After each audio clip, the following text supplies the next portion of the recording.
Hello students, कैसे आप सभी लोग। तो बेटा हम लोग को आज वेक्टर की आखिरी क्लास है। वेक्टर हम फिनिश कर लेंगे आज, और उसके बाद जमकर डाउट्स है ना बेटा, जमकर क्वेश्चन करेंगे। और आप मुझे जमकर आज व्हाट्सएप कर देंगे क्वेश्चंस अपने डाउट के, वेक्टर के, जिससे हम क्वेश्चन क्लास में डिस्कस कर सकें। ठीक है, तो आप सभी लोग बुकलेट बनाइएगा। आपको मॉड्यूल मिल चुका आपके ऐप पे, और सभी लोग मॉड्यूल बनाएंगे और जो डाउट होगा उसमें पूछेंगे। ठीक है, व्हाट्सएप करना है आपको। तो चलिए आज हम लोग बेटा क्रॉस प्रोडक्ट में कहानी ख़त्म करते हैं। देखिए बेटा, अगर मान लीजिए if a vector is equal to a1 i cap plus a2 j cap plus a3 k cap है ना बेटा। देखिए ऐसे a वेक्टर है एंड b वेक्टर, देखिए तो b vector equal to b1 i cap plus b2 j cap plus b3 k cap है ना। अब देखिए ये a वेक्टर है और ये b वेक्टर, तो हमसे कहेगा then a vector cross b vector solve करें, है ना। a क्रॉस b सॉल्व करें, तो a क्रॉस b कैसे सॉल्व होएगा। a cross b A B sine theta into N cap से नहीं सॉल्व कर पाएंगे। चलो a मालूम है, मैग्नीट्यूड मिल जाएगा a वेक्टर का, रिजल्टेंट का मैग्नीट्यूड मिल जाएगा, इसका भी मैग्नीट्यूड मिल जाएगा, एंगल भी एक बार को मालूम मिल जाएगा, लेकिन एन कैप कहाँ से लाओगे। तो a क्रॉस b कैसे सॉल्व करेंगे। तो इसके लिए बेटा a क्रॉस b सॉल्व करने के लिए हम अलग से सीखेंगे डिटर्मिनेंट मेथड। डिटर्मिनेंट मेथड में बेटा आराम से सुनना, सभी स्टूडेंट ध्यान देंगे। डिटर्मिनेंट मेथड जो इस वीडियो को देख रहे हैं बहुत आराम से तसल्ली से देखें और सीखें कि कभी भी दो वेक्टर का क्रॉस प्रोडक्ट अगर हमें सॉल्व करना है और वेक्टर आई कैप जे कैप और के कैप के फॉर्म में है, यानी कंपोनेंट के फॉर्म में है, तो उस केस में बेटा क्रॉस प्रोडक्ट डिटर्मिनेंट मेथड से सॉल्व करते हैं, है ना। कैसे सॉल्व करते हैं, डिटर्मिनेंट मेथड से सॉल्व करते हैं, कोई डरेगा नहीं, है ना बेटा। अब डिटर्मिनेंट मेथड से सॉल्व करेंगे तो कैसे सॉल्व करेंगे, देखिए। तो जैसे मान लीजिए पहले डिटर्मिनेंट सीखिए। देखिए डिटर्मिनेंट में बेटा ये लाइन होता है बेटा, दो स्ट्रेट लाइन होता है, ऐसे खींचा रहता है इक्वल लेंथ, और यहाँ नंबर लिखा रहता है जैसे 2 3 1 4 6 2 -1 2 3 ऐसे लिखा हुआ बेटा। अब इसको हम बोलते बेटा, इसको बोलते हैं, देखिए ये जो है इसको बोलते हैं कॉलम। देखिए ये और इसको बोलते हैं रो, नहीं इसको बोलते हैं कॉलम, और इसको बोलते row, first row second row third row, and इसको बोलते हैं first column second column third column. ठीक है, अब इसकी वैल्यू कैसे सॉल्व करते हैं तो देखिएगा, सभी लोग सीखिएगा। अगर ये 2 है तो 2 पहले ऐसे लिखेंगे बेटा, ब्रैकेट करेंगे। अब सुनिएगा बिल्कुल आराम से, और कोई घबराएगा नहीं। यहाँ से लिख रहे हैं तो 2 और ब्रैकेट में, अब सुनिएगा 2 के सामने ये दोनों जो है इसको छुपा लेंगे और 2 के नीचे इसको छुपा लेंगे। 2 के हॉरिजॉन्टल और 2 के वर्टिकल, इसको और इसको छुपा लेंगे बेटा, है ना। इसको मत देखना, ये छुपा दिया मैंने हाथ से, ये छुपा दिया। अब ये मल्टीप्लाई करेंगे, इसको इससे मल्टीप्लाई करेंगे, इसको इससे, 6 3 जा 18, और फिर माइनस लगाएंगे, 2 2 जा 4। देखिए ये पहले इधर से करना है, ऊपर में लेफ्ट साइड में सबसे ऊपर में ऐसे करके मल्टीप्लाई करना है, पहले इसको माइनस करके फिर इसको मल्टीप्लाई करके लिखना है, समझ गए। फिर सेकंड वाला देखिए 2 लिखा था तो ये छिप गया, ये छिप गया, इसका मल्टीप्लाई ऐसे ऐसे। फिर सेकंड वाला जब भी लिखें बेटा तो आगे माइनस लगा देंगे। सेकंड वाला पॉइंट जब भी लिखेंगे, नंबर लिखेंगे तो माइनस लगाएंगे, ये रूल है, देखो पहले सीखो। अब क्या करेंगे बेटा, ध्यान देना। अब मैंने 3 लिखा ना, लेकिन सेकंड वाला जब भी लिखे तो क्या लगा, आगे लगाएंगे माइनस। अब 3 के सामने ये और 3 के नीचे ये, हॉरिजॉन्टल और वर्टिकल, ये छुप जाएगा, इसको छुपा लो, ये ऐसे करके छुपा लिया। अब ये और ये मल्टीप्लाई होगा, 4 3 जा 12। देखो यहाँ से स्टार्ट करना है, लेफ्ट में ऊपर से, 4 3 जा 12 माइनस -1 इंटू 2 -2 -1 इंटू 2 -2, और एक माइनस पहले से है तो प्लस हो जाएगा, हो गया। ठीक है, तो जब इसको लिखते हैं तो आगे माइनस लगाते हैं, ये और ये छुपा देंगे। अब की बार ये मल्टीप्लाई माइनस ये मल्टीप्लाई, फिर अब लास्ट वाला फर्स्ट और लास्ट प्लस के साथ लिखते हैं। यहाँ 1 है ना, 1 है। अब 1 है बेटा, बहुत ध्यान से सुनना, ये 1 है, आराम से सुनना। अब 1 के नीचे ये और 1 के ये छुपा देंगे इसको, 1 के हॉरिजॉन्टल और 1 के नीचे छुपा देंगे, ये छुप गया, ये छुप गया, यहाँ से मल्टीप्लाई। अब की बार इसको मल्टीप्लाई, ये छुप गया बेटा, ये छुपा लिया, 4 2 जा 8, तो देखिए 8 माइनस, ठीक है, और -1 इंटू 6, -6, ये 6 है बेटा, -1 इंटू 6, -6 माइनस माइनस प्लस हो गया। देखो ये सॉल्व हो गया। अब देखो 2 इंटू 18 -4 हो जाएगा 14, -12 और 2 14, 14 3 जा 42 प्लस और 8 + 6 14 हो गया जी सॉल्व। इसको सॉल्व कर लेंगे, जो भी आंसर आएगा हमारा आंसर होगा। जैसा लगा 14 2 जाए 28 प्लस 14 42 होगा और ये कट जाएगा तो 0 आएगा आंसर, सिंपल। तो बेटा इस तरह से आपको डिटर्मिनेंट मेथड सॉल्व करना है। डिटर्मिनेंट इसको बोलते हैं बेटा, और डिटर्मिनेंट आपको सॉल्व करना है। कैसे करा मैंने, ये ध्यान देना है ना, बहुत ज़रूरी है बेटा। चलिए एक क्वेश्चन और करते हैं, थोड़ा प्रैक्टिस होगा आपको, है ना, थोड़ा प्रैक्टिस होगा। मान लीजिए बेटा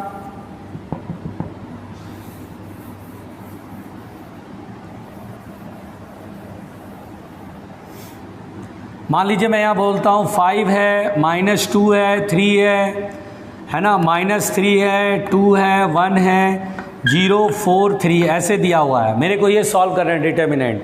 कैसे करेंगे, पहले 5 लिखेंगे ब्रैकेट, 5 के सामने ये और ये छुपा देंगे, है ना, ये छुप गया और ये छुप गया, इसको मल्टीप्लाई करेंगे। इधर पहले मल्टीप्लाई, 2 3 जा 6 माइनस 4 1 जा 4, सिंपल। फिर उसके बाद फिर माइनस, अब ये लिखेंगे, ये -2 है तो -2 और माइनस प्लस हो जाएगा, +2 हो जाएगा, देखा। फिर ब्रैकेट, अब बेटा ये नीचे और ये छुप गया, ये छुप गया और ये छुप गया, -3 इंटू 3, 3 3 जा 9, माइनस के साथ -9, 0 इंटू 1 0, माइनस के बाद 0, ख़त्म, सिंपल। 3 के नीचे ये और 3 के नीचे ये छुप गया, ये और ये छुप गया, -3 इंटू 4 -12, -0, ख़त्म। लो जी, हो गया जी। अब इसको सॉल्व कर लेंगे, आंसर आ जाएगा। तो कुल मिलाकर के बेटा अगर आप ध्यान दें तो हमारे पास डिटर्मिनेंट मेथड आपको समझ में आया। और अगर आपको दिक्कत है तो आप दोबारा से वीडियो रिप्ले करके डिटर्मिनेंट मेथड को सीख लो, बहुत ज़रूरी है बेटा, न्यूमेरिकल में बहुत काम आता है।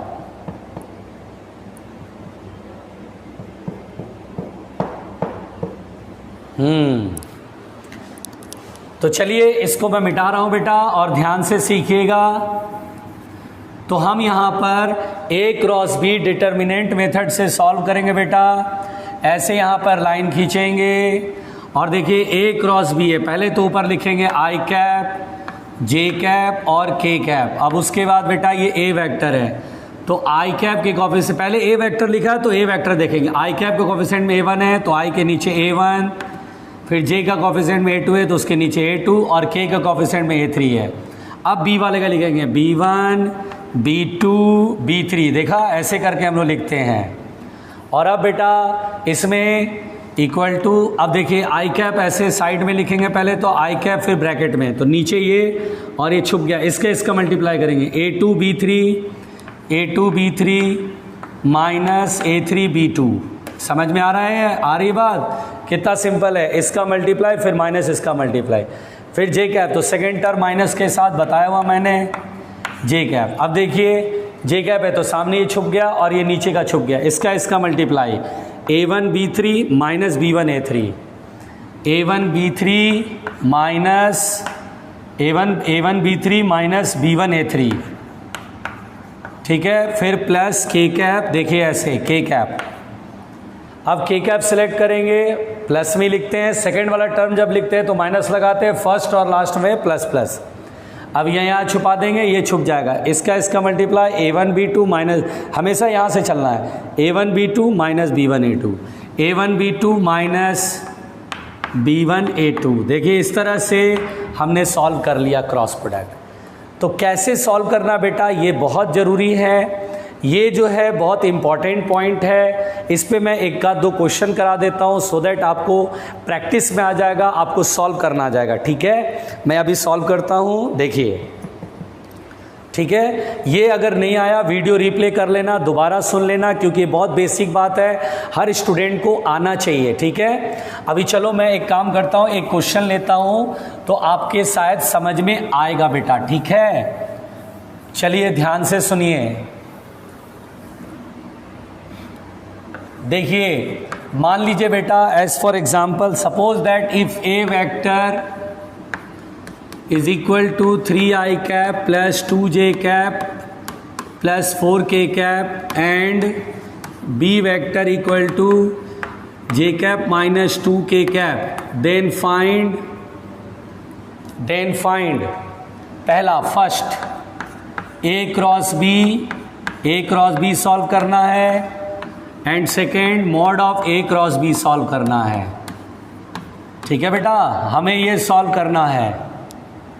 तो देखिए हम लोग इस क्वेश्चन का सलूशन कैसे करेंगे बेटा, बहुत ध्यान से देखना। ए वेक्टर मालूम है, बी वेक्टर मालूम है, ए क्रॉस बी सॉल्व करना है। ए क्रॉस बी, तो डिटर्मिनेंट स्ट्रेट लाइन खींचेंगे ऐसे, आई कैप लिखेंगे, जे कैप लिखेंगे, के कैप लिखेंगे। ठीक, अब पहले ए वेक्टर लिखा, ध्यान देना ए क्रॉस बी और बी क्रॉस ए में अंतर होता है, मैंने बताया था, एक दूसरे के अपोजिट होता है। ए वेक्टर है तो ए वेक्टर ये आई के नीचे 3, आई का कोएफिशिएंट 3 है तो 3 2 4, देख रहे हो 3 2 4। फिर बी आई नहीं है तो 0 समझेंगे, जे कैप के कोएफिशिएंट में 1, के कैप के कोएफिशिएंट में -2। देखिए वहाँ आई नहीं था तो यहाँ आई का कोएफिशिएंट 0 समझेंगे, है ना। ये देखिए समझने वाली बात है। अब इसको सॉल्व करेंगे, आई कैप लिखेंगे बेटा, डिटर्मिनेंट, ये इसको छुपा लेंगे, ये तो छुप गया, ये भी छुप गया। 2 इंटू -2, 2 2 जा 4, आगे माइनस है तो -4, -4 1 जा 4, फिर माइनस जे कैप, सेकेंड वाला माइनस के साथ, ये छुपेगा, अब ये छुप गया। 3 2 जा 6 माइनस के साथ, -6 -4 इंटू 0 0, प्लस के कैप, देखिए के कैप ये छुपा लेंगे, 3 1 जा 3, 3 1 जा 3 एंड 0 इंटू 2 0। ये देखिए तो हमारे पास आ जाएगा A cross B -4 -8 I cap minus plus 6 J cap plus 3 K cap. देखिए हमारे पास ये आ गया A cross B, this is the answer. देखिए ए क्रॉस बी सॉल्व होके आ गया, देख रहे हैं ये आ गया। Mod of A cross B कहेगा तो mod of A cross B कहेगा बेटा, तो सिंपल बात है, mod of A cross B under root करेंगे क्योंकि बी ऑप्शन में मॉड निकालना, magnitude I J K terms है तो मैग्नीट्यूड क्या बताया था, आई का कोएफिशिएंट 8 का स्क्वायर 64, 6 का स्क्वायर 36 एंड 3 का स्क्वायर 9। 64 और 36 100 root 109, this is the answer. Always keep smiling बेटा, बहुत सिंपल है, बहुत सिंपल है, सीधा सीधा कहानी है, कोई लफड़ा नहीं है। अगर आप ध्यान से सुन लें तो कोई लफड़ा नहीं है। ठीक है, देखिए ये ए क्रॉस बी और mod of A cross B कितना आराम से करा रहा हूँ, आराम से कराया सो दैट आपको कॉन्सेप्ट मिला। ठीक है बेटा, कैसे क्वेश्चन सॉल्व कर रहे हैं क्रॉस प्रोडक्ट के, वो आपको आना चाहिए। डिटर्मिनेंट मेथड बिल्कुल सीख जाओ क्योंकि अब ये आना चाहिए, कोई भी स्टूडेंट घबराएगा नहीं। अब सुनो बेटा, बहुत ध्यान से सुनना, बहुत ध्यान से सुनना। बहुत ध्यान से सुनना, चलो ध्यान से देखो। इस वीडियो को रिप्ले करने के बाद जो मैंने क्वेश्चन कराया उसको अच्छे से लिख लेना। अब देखो बेटा, बहुत ध्यान से समझना। नेक्स्ट पॉइंट क्या है बेटा, ध्यान से समझना। देखिए अब यहाँ पर बेटा क्रॉस प्रोडक्ट हमने सीख लिया है ना, क्रॉस प्रोडक्ट हमने सीख लिया। अब यहाँ पर बेटा कभी भी बोलता है कि टॉर्क और मोमेंट ऑफ फोर्स, कभी क्वेश्चन में बोलेगा टॉर्क या इसी को बोलते हैं बेटा मोमेंट ऑफ फोर्स, है ना, टॉर्क और मोमेंट ऑफ फोर्स। अगर कभी इस पे क्वेश्चन आएगा बेटा तो देख लीजिए बेटा, torque end moment of force, तो टॉर्क को टाउ वेक्टर से लिखते हैं या मोमेंट ऑफ फोर्स भी कहते हैं, ये आर क्रॉस एफ होता है। तो हर स्टूडेंट को कभी कभी क्या होगा, पोजीशन वेक्टर दे देगा, फोर्स वेक्टर दे देगा, बोलेगा टॉर्क निकालो, तो दोनों का क्रॉस प्रोडक्ट करेंगे तो क्या निकल जाएगा बेटा, टॉर्क। ये एकदम हर स्टूडेंट को याद होना चाहिए, कोई कंफ्यूज नहीं होएगा। ठीक है, दूसरी बात बेटा, देखिए सर्कुलर मोशन अगर हो रहा है, ये सर्कुलर मोशन है। अब यहाँ पर बेटा सर्कुलर मोशन में कोई बॉडी इस तरह से सर्कुलर मोशन कर रहा है, तो यहाँ पर बेटा ये इसमें जो वेलोसिटी होता है वो टेंजेंट डायरेक्शन में है ना। रेडियस वेक्टर देखिए ओरिजिन के रिस्पेक्ट में, सेंटर रिस्पेक्ट में पार्ट के लिए है, तो दिस इज रेडियस वेक्टर। और एंगुलर वेलोसिटी देखिए मैंने आप लोगों को बताया था एंगुलर वेलोसिटी एक्सियल वेक्टर है बेटा, ये मैंने वेक्टर के स्टार्टिंग में बोला था एंगुलर वेलोसिटी एक्सियल वेक्टर है। मैं बार बार बोलता हूँ बेटा रिवाइज किया करो।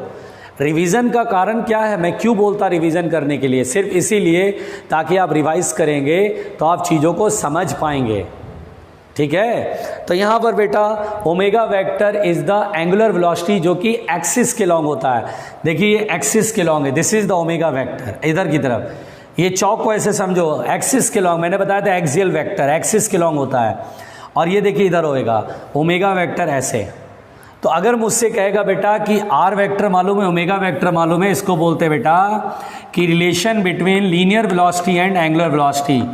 Relation between linear velocity and angular velocity, linear velocity and angular velocity. देखिए बेटा ध्यान से, तो लीनियर वेलोसिटी और एंगुलर वेलोसिटी में रिलेशन, तो v vector is equal to होएगा r क्रॉस ओमेगा करना है, r क्रॉस ओमेगा कि ओमेगा क्रॉस r। बताओ बेटा क्या होगा, बहुत लोग कंफ्यूज होता है सर ओमेगा क्रॉस r करे कि r cross omega cross r। r cross omega नहीं होता है, गलत हो जाएगा। बहुत सारे स्टूडेंट बोलते हैं आर क्रॉस ओमेगा करो। आपका कोई रिलेटिव होगा, कोई फ्रेंड होगा और वो जो है कहीं और पढ़ रहा होगा और उसको वेलोसिटी और ओमेगा में कभी कभी अधूरी जानकारी उसको याद नहीं रह पाता, वो आर क्रॉस ओमेगा बोल देता है। नहीं बेटा, आपको हमेशा क्या करना है, ओमेगा क्रॉस आर करना है ना। इसलिए बेटा ये सब लोग याद रखेंगे V vector equal to omega cross R vector. तो this is the relation between linear velocity and the angular velocity. Linear velocity और एंगुलर वेलोसिटी में रिलेशन होता है omega vector cross R vector. ये आपको याद रखना है बेटा, ठीक है। बहुत सिंपल सी कहानी है, बहुत इजी कहानी है, ठीक। चलिए और सुनिए, है ना, बहुत आराम से सुनिए, है ना। अच्छा बेटा इसी में अगर कभी बोलेगा कि एक्सेलरेशन है टेंजेंट डायरेक्शन में एटी वेक्टर और एंगुलर एक्सेलरेशन है अल्फा वेक्टर, कभी टेंजेंशियल एक्सेलरेशन अल्फा दे देगा तो एटी वेक्टर बराबर होगा alpha vector cross R vector. ये बेटा टेंजेंशियल एक्सेलरेशन और एंगुलर एक्सेलरेशन है ना। एटी मतलब क्या बेटा, टेंजेंट डायरेक्शन में, इसलिए इसे बोलते हैं टेंजेंशियल एक्सेलरेशन, और अल्फा को बोलते हैं एंगुलर एक्सेलरेशन इधर की तरफ। तो यहाँ पर बेटा tangential acceleration is equal to angular acceleration और रेडियस वेक्टर का क्रॉस प्रोडक्ट। आपको याद रखना होगा बेटा आर वेक्टर को रेडियस वेक्टर कहते हैं, कोई कंफ्यूज नहीं होगा भाई। आर वेक्टर को रेडियस वेक्टर कहते हैं, कोई कंफ्यूज नहीं होगा भाई, ठीक है। तो बहुत सिंपल सी बात है, आपका ये कहानी सर्कुलर मोशन में इस तरह का आएगा और मेरे ख्याल से ओमेगा वेक्टर आर वेक्टर देने के बाद हर स्टूडेंट इसको सॉल्व कर लेगा। वेलोसिटी पूछा जाएगा, बहुत इजीली सॉल्व कर लेंगे, ठीक है बेटा। चलिए ध्यान से देखिएगा, बड़े ईमानदारी से। नेक्स्ट पॉइंट देखते हैं बेटा, आराम से सुनिएगा। देखिए अब बेटा बहुत आराम से सुनिएगा जो मैं आपको समझाने जा रहा हूं बेटा। कभी बेटा अगर ट्रायंगल दे देगा, अब जैसे बोलेगा ये ट्रायंगल है ना, दिस इज अ ट्रायंगल। अब अगर बोलेगा ट्रायंगल बेटा और यहां पर बोलेगा इसके दो साइड्स मालूम है, वेक्टर फॉर्म मालूम है, suppose that this is A vector and this is B vector, दो साइड्स मालूम है बेटा। अगर हमसे बोलेगा area of triangle, area of triangle, अगर एरिया ऑफ ट्रायंगल सॉल्व करने को होगा बेटा, एरिया ऑफ ट्रायंगल कैसे सॉल्व करेंगे, बहुत आराम से देखना, बहुत लोग पढ़ने में मन नहीं लगाते हैं। तो mod of A cross B का हाफ, यानी आपको करना क्या है, ए क्रॉस बी करना, उसका मैग्नीट्यूड लेना है और 1/2 कर देना है, तो we have the area of triangle. यानी अगर ट्रायंगल के दो साइड्स वेक्टर की तरह अगर रिप्रेजेंट किए जाए, क्या मेरा लैंग्वेज समझ में आ रहा है, क्या मेरा मेथड समझ में आ रहा है, क्या आपको सही से दिख रहा है। बहुत ज़रूरी है बेटा कि हमारी लैंग्वेज जो है, हम जो आपको बोल रहे हैं वो वर्ड्स आपके कान पर सही से जाना चाहिए, आप उसको सही से सुन पा रहे हैं, आप उसको सही से समझ पा रहे हैं, तभी तो आप सही कर पाएंगे।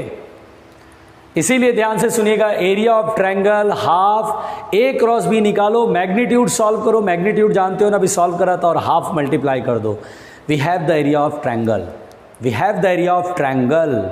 फिर सुनना बेटा बहुत ध्यान से, अगर मान लीजिए पैरेललोग्राम है, पैरेललोग्राम को बेटा पैरेललो पाइप भी बोलते हैं, क्या बोलते हैं बेटा, पैरेललो पाइप, पैरेललोग्राम या फिर पैरेललो पाइप। अब जैसे ये देखिए, ये पैरेललोग्राम है बेटा, इसके दो adjacent side, do you mean adjacent sides, adjacent sides का मतलब आजू बाजू अगल बगल वाला, जो एक ही कॉर्नर मिल रहा हो, चाहे तो टेल मिल रहा हो या हेड मिल रहा हो, इसको बोलते हैं एडजेसेंट साइड्स। क्या बोलते हैं बेटा, एडजेसेंट साइड्स। बहुत लोगों को पढ़ने मन नहीं लगता होगा ना, लगता है अरे यार पता नहीं क्या है भाई, जीवन है कि क्या है, क्या लेके आए थे क्या लेके जाएंगे, है ना, खाली हाथ आए थे खाली हाथ लेके चले जाएंगे। तो बेटा प्रॉब्लम ये है कि बेसिकली मैं आपको बताता हूँ कि यहाँ पर बेटा आप ये सोच रहे होंगे हम इतना क्यों पढ़ते हैं, और भाई ये कहाँ यूज़ है, कहाँ यूज़ है लाइफ में, कहाँ यूज़ है, फिजिक्स जहाँ जहाँ वहाँ यूज़ है बेटा, जहाँ जहाँ फिजिक्स है वहाँ वहाँ यूज़ है। और फिजिक्स तो हमारे आसपास हर जगह है, आप चल रहे हैं तो फिजिक्स है, खा रहे हैं तो फिजिक्स है, बोल रहे हैं तो फिजिक्स है, लड़ाई कर रहे हैं तो फिजिक्स है, गाड़ी चला रहे हैं तो फिजिक्स है, हर चीज़ में तो फिजिक्स है। उसी को तो समझना है बेटा, उसी को समझना है, क्योंकि आप साइंस के स्टूडेंट हैं, आपको पता होना चाहिए आसपास क्यों हो रहा है ऐसा चीज़, इसके पीछे रीज़न क्या है, लॉजिकल रीज़न चाहिए आपको हर चीज़ का। ये सारे कॉन्सेप्ट जो बताए जा रहे हैं वो आगे आपको फ़ायदा करेगा, आपको यूज़ में आएगा, आप बहुत आराम से कर लेंगे। तो देखिए बेटा ये कोई पैरेललोग्राम है, this is A vector, this is B vector. अगर मान लीजिए हमसे बोलेगा area of parallelogram, area of parallelogram, area of parallelogram, area of parallelogram क्या होगा। तो देखिए अगर दो एडजेसेंट साइड्स का एरिया मतलब दो एडजेसेंट साइड्स वेक्टर की तरफ दिखाए गए हैं बेटा, रिप्रेजेंट किए गए हैं, तो mod of A cross B is the area of parallelogram, mod of A vector cross B vector is the area of parallelogram. और कहीं बेटा इसके डायगोनल्स दिखाए जाएं, जैसे सपोज दैट ये सी वेक्टर है और ये डायगोनल्स डी वेक्टर है, कहीं मान लो एडजेसेंट साइड्स ना देके डायगोनल्स दिए जाए, तो हम यहाँ पर एरिया जो लिखेंगे वो half of C vector cross D vector, यानी अगर कभी भी पैरेललोग्राम के डायगोनल्स गिवन हो, देखिए डायगोनल्स वेक्टर की तरह दिखाए जा रहे हैं, तो उस केस में आपको हाफ लगाना है। साइड्स होगा तो केवल mod of A cross B, और अगर डायगोनल्स होगा तो half of mod of C cross D. ये करना बेटा बहुत ही सिंपल सी बात है, आप ध्यान दे देंगे तो समझ में आएगी कहानी, कुछ नहीं है बेटा। और फिर उसके बाद जब हम क्वेश्चन कराएंगे तो आपको और ज़्यादा समझ में आएगा, परेशान मत होना। हम लोग 2-3 क्लास वेक्टर के डाउट करेंगे, वेक्टर के क्वेश्चन करेंगे, हम परफेक्ट बनेंगे वेक्टर में, बिल्कुल ठीक है ना, वेक्टर में परफेक्ट बन जाएंगे, परेशान मत होना, बहुत इजी है बेटा, ठीक है।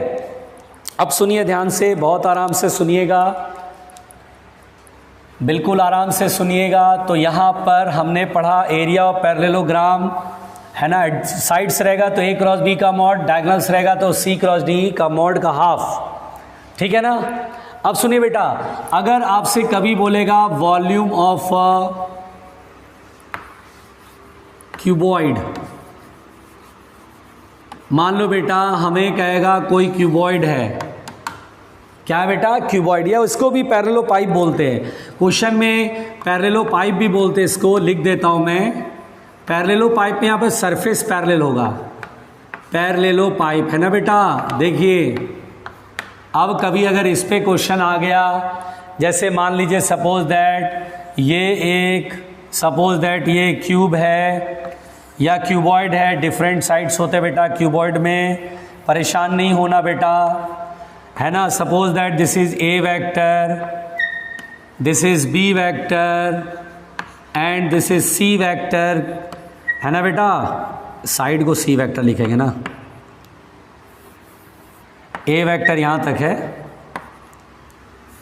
बी वेक्टर यहां तक है।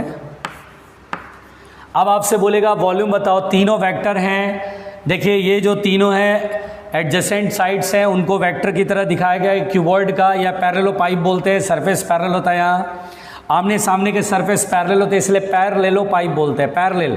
साइड्स पैरेलल होगा तो पैरेललोग्राम को भी पैरेलल पाइप बोलना, यहाँ भी बोलना पैरेललो पाइप। वॉल्यूम बेटा क्या होता है, तो आपको लिखना है mod of A cross B, दो वेक्टर का क्रॉस प्रोडक्ट करके तीसरे के साथ डॉट प्रोडक्ट करना है और मॉड ले लेना भाई, और मॉड ले लेना भाई। तो this is the A cross B dot C vector, किसी दो का क्रॉस प्रोडक्ट तीसरे के साथ डॉट प्रोडक्ट करेंगे तो हमें वॉल्यूम मिल जाएगा। तो ये बेटा वॉल्यूम ऑफ द पैरेललोपाइप है, बहुत सिंपल सी कहानी है ना, बहुत सिंपल कहानी है बेटा, सिंपल एकदम इजी, ठीक है। अब सुनिए, हम कुछ क्वेश्चन करते हैं, और क्वेश्चन जो करेंगे बेटा, अभी थ्योरी समझो कि थ्योरी से आप चैप्टर नहीं समझे ज़्यादा। याद रखना, जो 10th क्लास तक या उससे पहले क्लासेज में जो आपकी आदतें पड़ी हुई है, चैप्टर की थ्योरी हो गई, चैप्टर कंप्लीट हो गया, बात खत्म। नहीं, आपको बेटा कॉम्पिटिटिव एग्ज़ाम की तैयारी कराई जा रही है, आप बहुत मतलब सही से पढ़ेंगे तो याद रखिए, थ्योरी में जितना हम सीखते हैं उससे कहीं ज़्यादा हम उस पर सॉल्व्ड एग्जाम्पल जब हम बना के दिखाएंगे, यानी जो भी हमने पढ़ा उसको हम अप्लाई करेंगे क्वेश्चन में, तब जाके आपके कॉन्सेप्ट सही मायने में क्लियर होंगे। कॉन्सेप्ट्स ऐसे जल्दी से क्लियर नहीं होते कि थ्योरी पढ़ा और कॉन्सेप्ट क्लियर। आपको अब ये एबिलिटी देखना पड़ेगा कि न्यूमेरिकल में ये कॉन्सेप्ट कैसे अप्लाई करते हैं। आओ बेटा, हम लोग सबसे पहले कुछ क्वेश्चंस बनाते हैं जिससे आपको ये समझ में आएगा कि क्वेश्चन बनेंगे कैसे, ठीक है। परेशान नहीं होने का भाई, इट्स मी ओनली, ठीक। देखिए,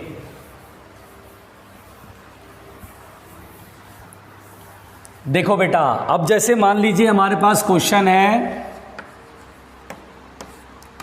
A force acts on a body is a force acts on a body is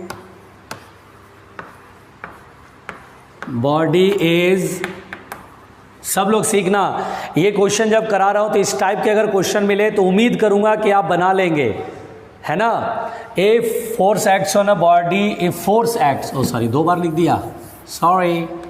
A force acts on a body is F vector equal to I cap plus 3j cap minus k cap, and the position vector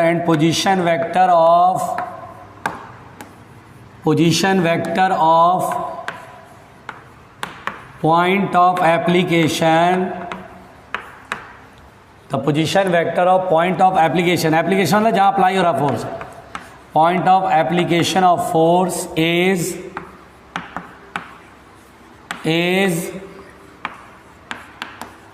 2I cap plus j cap, then find moment of force,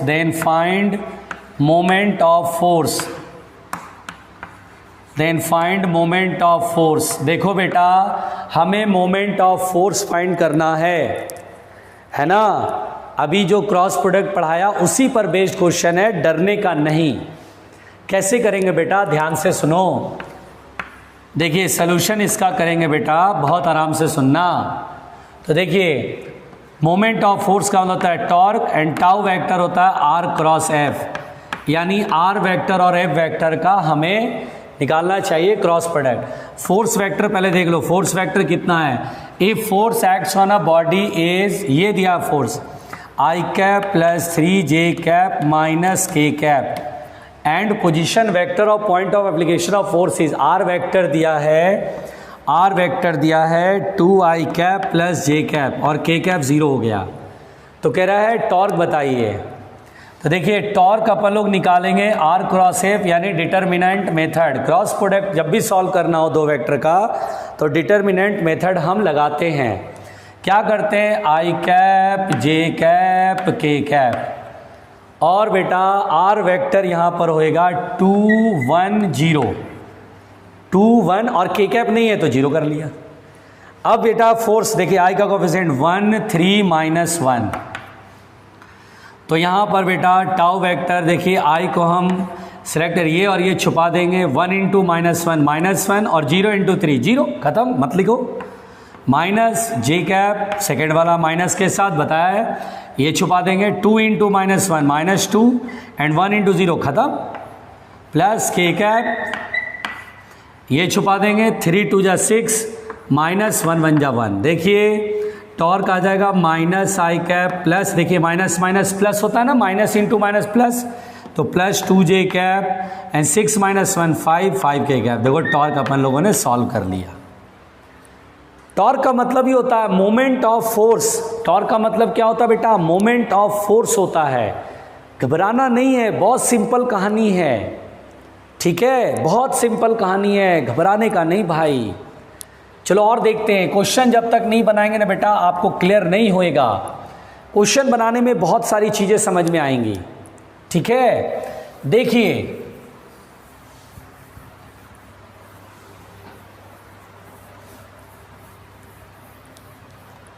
देखिए बेटा ध्यान से, यहां पर बहुत आराम से सुनिएगा।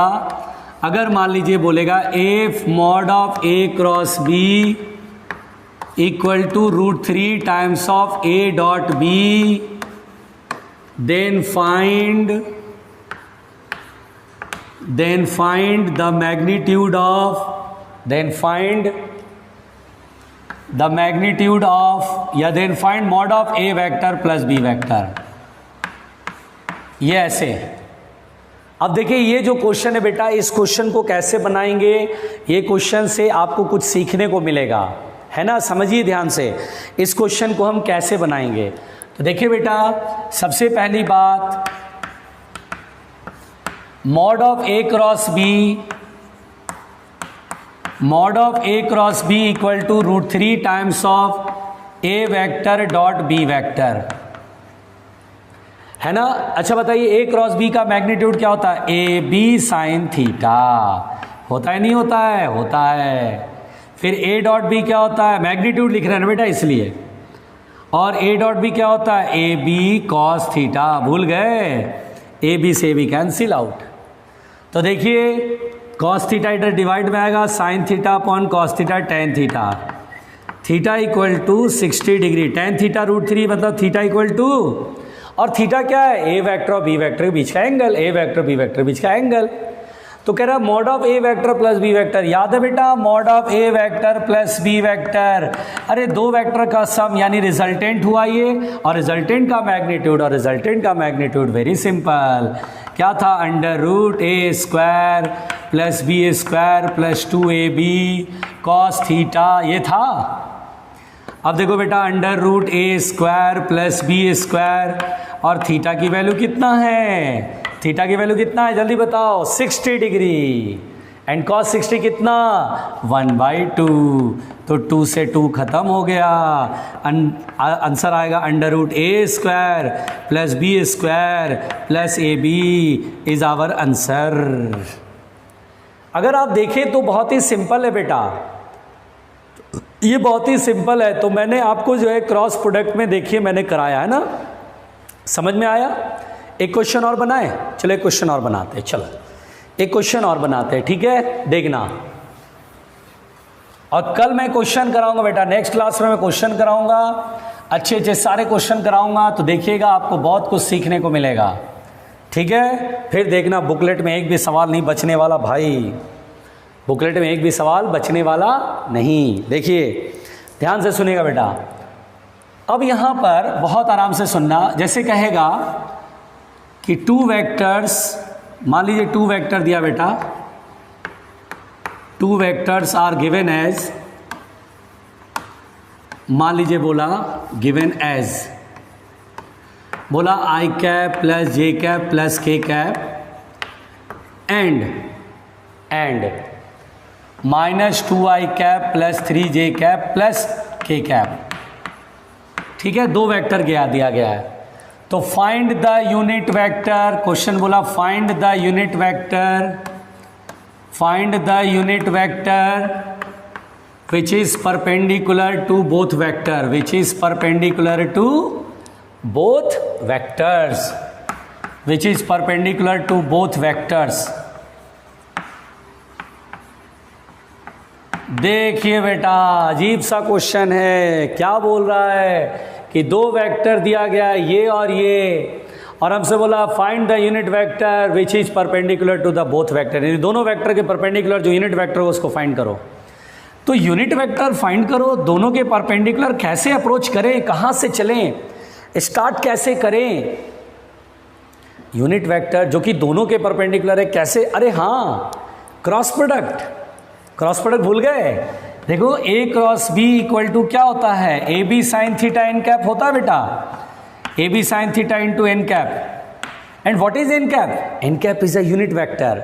अच्छा, दो वेक्टर का क्रॉस प्रोडक्ट करते तो जो वेक्टर मिलता है उसकी डायरेक्शन यानी एन कैप, यूनिट वेक्टर यानी डायरेक्शन, क्या इन दोनों के परपेंडिकुलर होता है? यस, यानी एन कैप वो यूनिट वेक्टर है जो इन दोनों के परपेंडिकुलर है। अरे तो फिर इजी हो गया, N cap is equal to A cross B upon A B sine theta. क्या ए बी साइन थीटा को mod of A cross B लिखते हैं? लिखते हैं ना? हाँ, A cross B and mod of A cross B. अरे तब तो इजी है यार, ए क्रॉस बी निकालो। चलो साइड से पहले ए क्रॉस बी निकालते हैं, ए क्रॉस बी। अरे अब तो इजी हो गया सर, है ना? इसको ए वेक्टर मान लो, इसको बी वेक्टर मान लो। चलो भाई, आई कैप जे कैप लिख लो पहले, आई कैप जे कैप के कैप, ए वेक्टर 1 1 1 1 1 1, ये -2 3 1 -2 3 1, ये आई कैप हो गया 1 × 1 1 -3, माइनस जे कैप हो गया, ये छुपा देंगे 1 × 1 माइनस -2 × 1 -2 +2 हो जाएगा, और के कैप हो गया ये 3 -2 × 2 +2 हो जाएगा।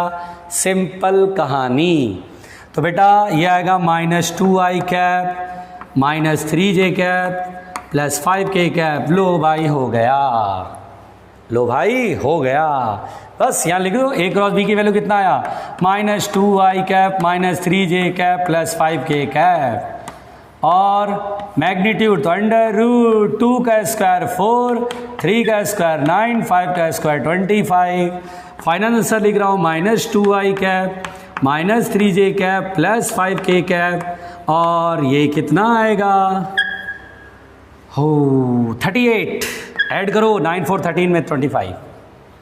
तो आया बेटा? यहाँ तक हमने क्या पढ़ा?